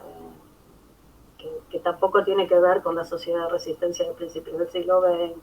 Y ellos claramente no querían una sociedad de resistencia porque la idea era la revolución. Y eran claramente antirrevolucionarios. Pero sí. No sé si están en el movimiento obrero. Lo que sí me parece que es importante pensarlo como parte, digamos, de ese escenario en el que se desenvuelve el movimiento obrero. Porque muy probablemente muchos de los obreros, según, también va a depender de la localidad, ¿no? Pero porque ellos tenían sus afiliados. Yo, digamos, en el libro puse las estadísticas de afiliaciones y desafiliaciones dentro del círculo, que es muy difícil de reconstruir porque no era muy prolijo anotando, pero más o menos te dan indicios de que en determinados momentos contaron, efectivamente, porque aparecen los oficios, contaban con esos obreros. Ahora, ¿qué grado de participación activa tenían esos obreros? ¿En qué medida no eran absorbidos por esos sectores que venían de clase obrera o de clase trabajadora más genérica, pero que terminaban siendo una élite que había podido mandar a estudiar a sus hijos y eran intelectuales, universitarios, etcétera, y que obviamente tenían mejor uso de la palabra, ¿no? Aunque en Rosario no se dio tanto esto, había algunos que eran empresarios, pero no es la dimensión que tienen los empresarios porteños, o, digamos, los apellidos porteños, etcétera. Ahora, ¿en qué medida efectivamente? Pero bueno, también es un espacio donde se nota la movilidad social, cierto grado de movilidad social. Pero bueno, los límites que tenían ellos al interior tenían que ver con eso, con las dificultades de representar efectivamente, porque no pueden pensarlo en términos clasistas. No pueden porque la concepción no es clasista. El reconocimiento del conflicto de clases no significa que la solución sea clasista o deba ser clasista para ellos. La solución debe ser interclase y debe apuntar a la paz social y a la colaboración de clase. Entonces, y eso está planteado muy tempranamente, no en los 40. Entonces, evidentemente hay un núcleo duro ideológico que no les va a permitir pensar sus sindicatos como los sindicatos de izquierda. Y de hecho no quieren hacerlo, quieren ganarle, y lo dicen textualmente, ganarle el terreno a los sindicatos de izquierda. De hecho, en eso es lo que fracasaron y eso es lo que le duele a AUSA como a otros autores, ¿no? A Girardi, bueno, un montón. Pero creo que en términos de los objetivos de la Iglesia no fracasaron. Los objetivos de la Iglesia es poder insertarse en las clases populares, en la cultura popular, poder construir masas católicas que se movilicen frente a, digamos, eventos religiosos, procesiones y cultos a la Virgen, una serie de cosas. Y eso lo van construyendo por todos estos mecanismos y también por los mecanismos parroquiales que van a tener mucho más peso, sobre todo en los años 20 y 30, ¿no? Pero ellos también actúan en las parroquias. Entonces son menos las parroquias en el cambio del siglo XIX, sobre todo en Rosario. Ahí estoy pensando más en Rosario, ¿no? Tengo una consideración más, Pía, que nos llega por el chat, que nos dice, Juan Cruz Jiménez nos dice, comparto plenamente la necesidad indicada por María Pía acerca de la cuestión educativa como espacio de sociabilidad de los espacios obreros y católicos. ¿Qué balance es posible realizar en el campo de investigaciones recientes en este campo? O sea, en las prácticas educativas, supongo que más de mediano y largo plazo, ¿no? A eso se está refiriendo. Yo no me animaría a hacer un balance de eso. Sé que hay gente que trabaja alguna de estas cuestiones, pero no me animaría a hacer un balance y no me animaría a pensar esta idea de la transmisión de estas cuestiones ideológicas que estamos planteando a nivel de la escolaridad. No sé en qué medida eso está desarrollado. No sé vos, Diego, qué pensás, pero me parece que, digamos así, un trabajo global sobre eso yo no tengo presente. También es una de las betas que hubo mucha gente que me ofreció hacer, pero que nunca terminé de hacer. Pero, porque uno también tiene que, digamos, sentir cierta pasión por el objeto. Y más allá de que yo buena parte de mi carrera la he dedicado a la docencia y amo la docencia, nunca sentí la pasión por estudiar eso. Sí por estudiar este tipo de militancia. Qué sé yo, no. A veces también están cruzadas cuestiones personales, ¿no? Subjetivas. Bueno, No sé. Sí, no sé si sí. queda alguna más, si no yo ya iría cerrando. No, vamos a ver, acá tenemos una más, Sabri, si me permitía, así no dejamos a nadie afuera. Otra pregunta. Esas organizaciones eran, nos dice Francisco Iturraspe, esas organizaciones eran parte del proyecto de capilaridad de la Iglesia Católica del que hablaba Filkenstein. Esa sería la pregunta. Sí, supongo que se refiere a Federico Filkenstein. Bueno, un saludo Supongo que sí. a Francisco Iturraspe. Sí, yo creo que tiene que ver con eso, con esa capacidad, esa idea de capilaridad o de penetrar todos los espacios posibles, todas las instituciones, de como la idea de filtrarse por todas partes. Creo que eso no es improvisado, no es ingenuo, sí hay mucho de improvisación a lo mejor en la puesta en práctica y de ahí de marcha y contramarcha, porque bueno, hay que depender de muchos factores y de muchas cosas, pero creo que así en la idea y en la cúpula eclesiástica hay algunos grandes organizadores de ese tipo de cosas, ¿no? Creo que un ejemplo es Monseñor Cayano, por ejemplo, y el propio Boneo con un estilo distinto. Son figuras que tienen vista. Boneo, que es mucho, en algún sentido, se podría decir un poco menos militante de cara hacia afuera que Cayano, es un señor que lo que mencionaba Agustina, toma el barrio Refinería, que es un barrio controlado desde su perspectiva por el anarquismo, y manda todas las instituciones católicas que puede ahí. Y que vengan los lasallanos, y que vengan los redentoristas, y que hagan los redentoristas misiones. Por eso los mataban, por decirlo finamente, a piedrazos.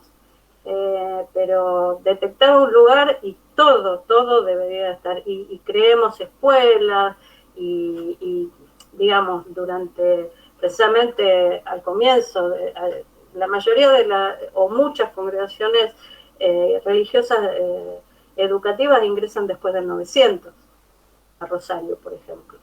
La mayoría, bueno, salvo los salesianos, el Huerto y los franciscanos, creo, el resto, Madre Cabrín y todas las que tienen escuelas, son posteriores al 900. No recuerdo maristas en este momento, pero es un impulso que piensa Cayano, que piensa Boneo.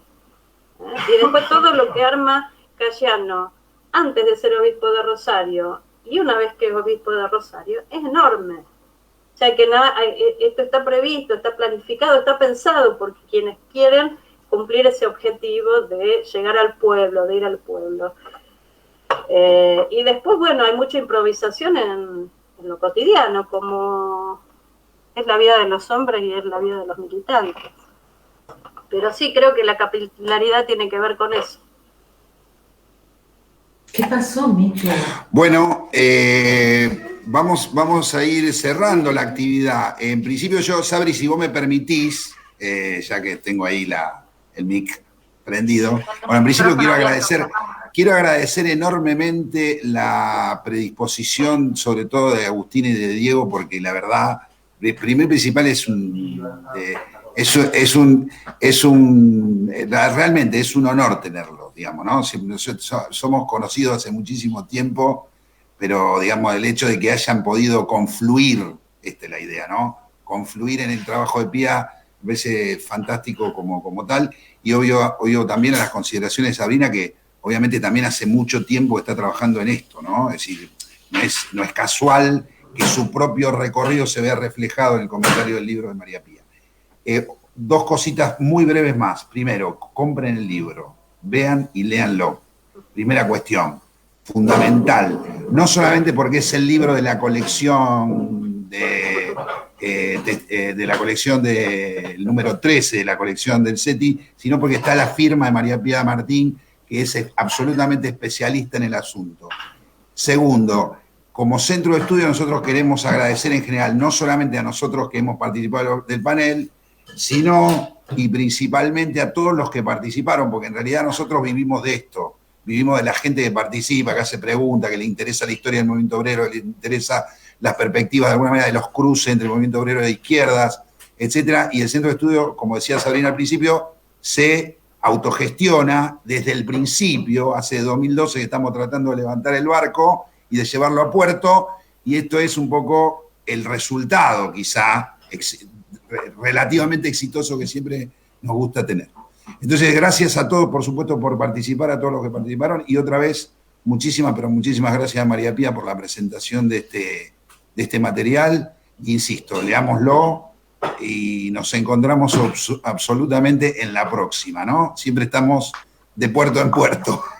No, y yo agradezco que, en definitiva, que me publiquen ustedes, es como haber logrado que por lo menos entrar dentro de la, digamos, de la órbita de una discusión en el campo del movimiento obrero. Totalmente, esa era la idea. Que no es tan prístinamente obrero. Te trajimos al equipo, María Pía. Te compramos y te trajimos al equipo. Bueno, gracias a todos por participar. Vamos cerrando.